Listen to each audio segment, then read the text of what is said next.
Hello, everyone. Welcome to Couch Conversations with Antoinette. You are all in my living room, so welcome to my home.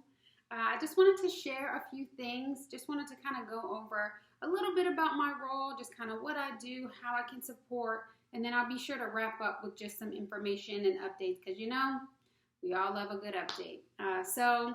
Just a little bit about myself. This is more so for REM 29 as we're continuing to learn about each other. We are so excited about orientation weekend to begin expanding on that. But I just wanted to share a few things. I know that in these times, as we're all home, where school is at home, where work could potentially be at home, where all of our lives are just confined within what our living spaces are, there's so much change. And I know as someone who identifies as a low-income first-generation student of color, if I had to be home during this time, there would be a lot of shifts in my responsibilities, right? Helping out my parents more or having to assist around the house with certain things that I really wouldn't have to do if I was back at school. And so I just say all that to say we recognize that there's such a big shift happening in your daily lives. And so if there are things that are coming up or just encounters that you have that you want to process through, I'm definitely here and open to doing that. If you have any questions about just how to navigate your time now, how to create a schedule, or just simply ways to stay connected, definitely let me know. There are so many things that I would love to help you all with, but we don't know what you need until you tell us, right? And so we want you all to just feel free to reach out to us. I'm definitely open and available. We know that we are coming up on the last 5 weeks, I think, of the semester. And so there can be a lot of anxiety and just fear and just uncertainty, right, as we're preparing for finals. And so we want to make sure that you all are your best and most prepared selves during that time. So please feel free to reach out. Mr. Hunt and I, we work as a pair, right? And so we're always constantly in communication with one another. And so if there's something that I can help you with, he'll connect you with me, or if I feel like he can help you all with something, I'll be sure to connect you with him. But we both work together to truly create a wonderful experience for you all within our particular roles. And so just know that as for me, while I am new to the UMBC family, I am definitely excited about getting connected with everyone over orientation weekend, and for everyone else, also maintaining those connections that we began to establish over the past few months. So that's just a little bit about myself. So know that we are in this with you. We definitely understand this space is my office. It's my dining room. It's where I eat. It's where I work out. Everything happens in here, right? And so a lot of us are just going through so much change, but know that we're also doing it with you. So we hope that you don't feel alone in the process. And so just a few things that I wanted to review, just as some clarification, as I know there's been some confusion via emails. That's one important thing, right? It's so important to check your emails, especially during this time. And we know you're getting inundated with emails from UMBC, from different faculty members and classes and any extracurriculars. Like, that is the main form of communication, especially as we're 100% virtual.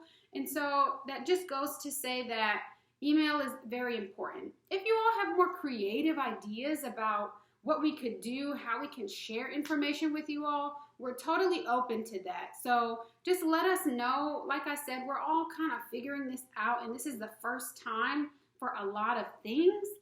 So please let us know if you have any ideas or suggestions. But for us and for the McNair Scholars Program, email is one of our main forms of communication. We are exploring some apps like Band, which everyone will learn about pretty soon. So that might help us to continue to engage a bit creatively. But we definitely wanted to share that about just our communication with what we're doing in the program. So wanted to clarify that. In addition to that, there are a couple of things that are coming up that we wanted to share with you all regarding expectations and requirements for the program. So everyone, and that includes REM 29, so the new incoming cohort, everyone is required to do some event during Financial Smarts Week. So we know they had events last week, and we really want you all to just kind of stay engaged with what's going on campus. Well, it's not on campus, right? We're still trying to provide you all with opportunities to make sure that you're still learning if you were in the on-campus environment.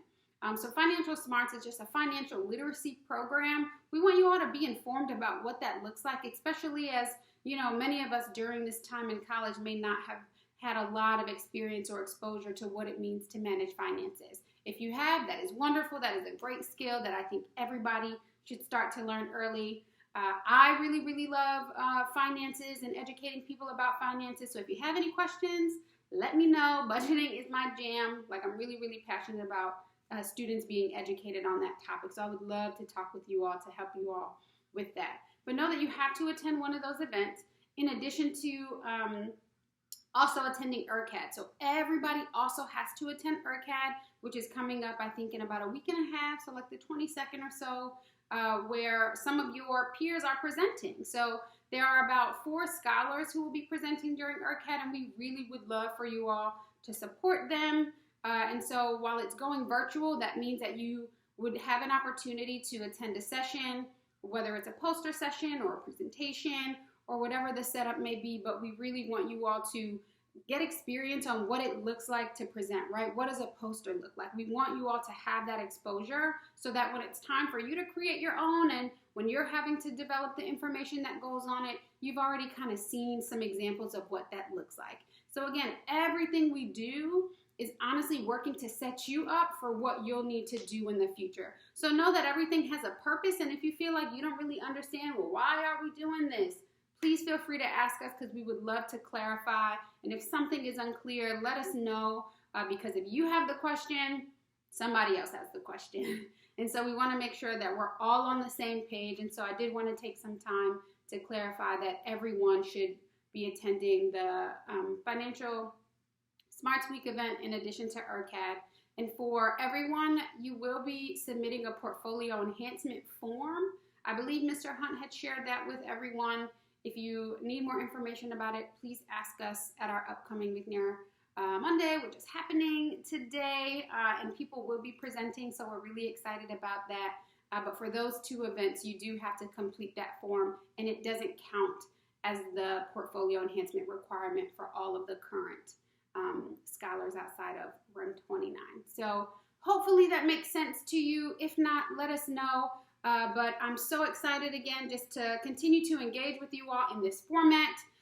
We know that we're doing the best that we can, and so please, please, please feel free to reach out if you all need anything or if you have ideas about how we can make it better for you all. That is all for my first episode on Couch Conversations with Antoinette, and I hope you have a great week. Bye.